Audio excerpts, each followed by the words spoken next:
shout out to ProRock77. He has criticism for PlayStation about their value proposition as it pertains to Helldivers 2. I've said this before.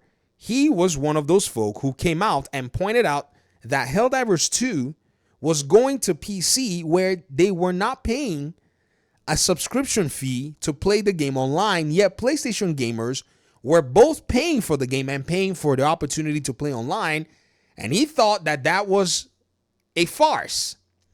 Now that the game has been announced for Xbox, he's now basically critiquing the proposition, but guess what? He has inadvertently shown that the value proposition between Game Pass and other subscription services is day and night. Listen for yourselves, as many might have disagreements, and that's one thing about disagreements, you must still listen to the other party. So let's go. All right, Puerto Rock 77, your only friend these YouTube streets, and I just want to say one thing only. Sony gave Helldivers 2 to Xbox gamers before they gave it to you. And by what I mean is they gave it to Xbox gamers before they gave it to you. The you are the people who are subscribed to PS Plus Extra and Premium. Now here's the thing, Mr. Rock. August is still another month that they need to announce what the PlayStation Plus lineup will look like. So, you never know. They may put that on their subscription tier. It will make sense for me because, like I've said, PlayStation lacks a commitment to value proposition. They like that premium mindset. In fact, when their documents leaked at the Insomniac hack, we saw it. A premium approach is what we're going to take. That's what they said. So I'm not surprised at the same time, too, that they haven't given it on their subscription service to their own gamers. You are subscribed to Extra and Premium so you can access a library of games, and one of those games is not Helldivers 2. But it's on Xbox as of August. So Sony gave the game to them before they gave it to the rest of the PlayStation gamers who, one, bought the console, and two, are subscribed to a higher tier of subscription services. Meanwhile, the Xbox cats who, you know, are not going to play this game on a PlayStation console, are not going to play this game on a PlayStation controller, and are not subscribed to a PlayStation service, they're going to play it on their console. Yes, they will. Let me go ahead and point out what I think is the market reality. Remember, just 10 days ago, 25th of June, Steven Totilo wrote this article where he talked to Nick McGuire from PlayStation. Nick McGuire is, I don't remember his title here on this article. Vice President of Global Services at PlayStation. So he spoke to this gentleman on their 15th anniversary. In this article, Nick McGuire said that what they try to do with their subscription service is they find 4 or 5 independent day and date titles, and they use that to complement their strategy of bringing games when they're 12 to 18 months old or older. That balance is working really well across the platform, McGuire said. Right? I remember when he actually made that and wrote that article, there were many people who quoted him. And from the people who quoted him, it didn't seem like a lot of people were happy with that statement. Right? But there were also a lot of people who cited what he said. And there were responses where some people were saying, you see, this is a good thing. They said, and some of these folk, I wish I could pull some of these comments, but that's because this thing went farther than you can, it had a big reach. Right? Some people said, well, look, this is a better way for PlayStation to do this. And, Yoshi, I can't remember his name. The one that just left PlayStation. My goodness, I forgot his name already. Oh, my gosh.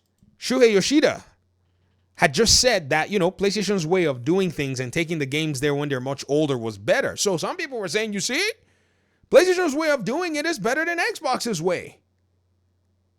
When in reality, PlayStation is telling its developers, do as I say, not as I do, and not giving a value proposition that can match the other subscription service on the market, which is where I think you're going to land in this whole conversation, Puderok.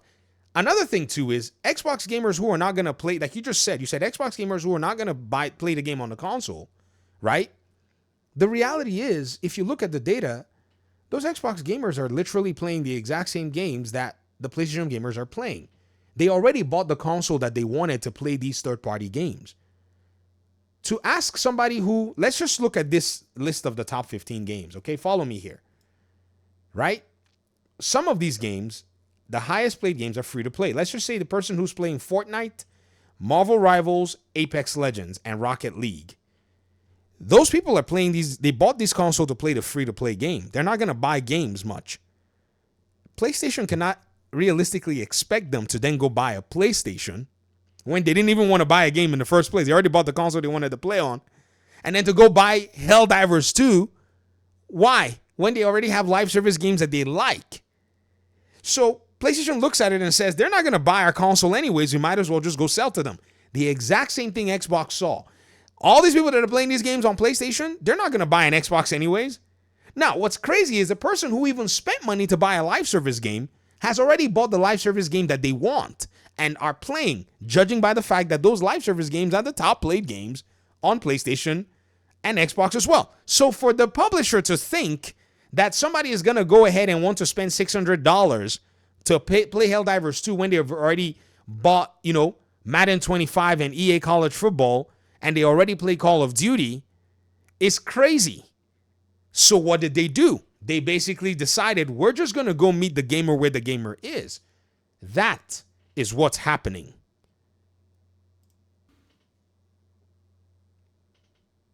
Now, I'm not subscribed to Extra and Premium, but some of you are. And some of you didn't buy the game, whatever. But if the game was added to your subscription service that you are paying for, I'm pretty sure you would have gave the game the chance and then probably done the money transaction. Sony would have gotten more players on the game from their own fan base. But no, you guys don't get to play the game. You have to buy it.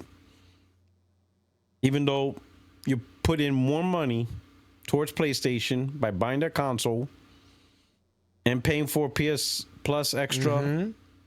And for those premium, which is even the highest tier, you don't get the game. But Xbox gamers who didn't buy the console, buy the controllers. Nope, they weren't going to do it anyways. Pay for their subscription service. They pay for Gamepass. Yep. The service that gives them day one games. So they get a service that allows them to play online and play day one games. Mm-hmm. You get a service that allows you to play online, but you don't get to play day one games, and you don't even get some of the PlayStation-owned games. The irony is not lost on him. This is why I say I give Puderok his own hats off for pointing this out. Do y'all remember when 2 months ago, I got a hold, shout out to OP, by the way, who pointed me to this particular subreddit. And it's a subreddit post with 1,300 upvotes, 654 comments, with people talking about the difference between Game Pass and PlayStation Plus. As of 3 days ago, someone just replied and said, I stopped paying for PS Plus Premium because Game Pass has much better games like Doom Day 1 and Indiana Jones, just as I see more bang for my buck. I don't know, just me. PS Plus should be doing the same thing with games. I remember people in the comment section making fun of me for making videos about this subreddit thread. I remember PlayStation aficionados and fanboys trying to drag me for even saying that what Xbox is selling on PlayStation is discontentment. Have you ever seen somebody package discontentment and put it on somewhere and they put a price tag on it? That's exactly what's going on the PlayStation Store. And a bunch of PlayStation players are not only basically complaining about it, some of them couldn't even be bothered and are engaging in it and buying this, ranking these Xbox games to the top and showing everybody that there is discontentment fomenting within the ranks of PlayStation's own platform. So now, and when people said it, y'all said, oh, they were crazy. When people said the Trojan horse strategy, everybody said that they were nuts for assuming and presuming it. But there it is. People are looking at PlayStation and their subscription service and saying, we don't get Helldivers 2. We bought the console. We paid for the subscription. But Xbox gamers who gets day one games are going to get Helldivers 2? Even before Helldivers, they were already saying, bro, we're not getting anything. And Xbox is getting Expedition 33, Oblivion Remaster, Doom, and all these other games. You can all see how this starts to look, right? And now people are questioning, what value proposition does PlayStation give me? Why am I spending money here? Because they're going for the dough and will stomp over the heads of anybody to go get that money. That's what I see. That's diabolical, bro. That is diabolical. Sony is actually diabolical with that one. I'm just gonna leave it at that. Quick and short video. Rock 77, your only friend is YouTube streets. Peace. Hey, I've been trying to say it for months. 4 months. People, gamers, are not going to sit there and get farmed for money inordinately. PlayStation is gonna have to put up. They're gonna have to. They don't have any other, option. They don't. And gamers are now starting to look at everything and say, man, why am I spending all this money here? And the moment they start asking that question, that's when you know that the value proposition is now starting to affect the gamer's wallet. PlayStation is going to have to do something different. We'll see how they approach this. Thanks for watching. Peace out.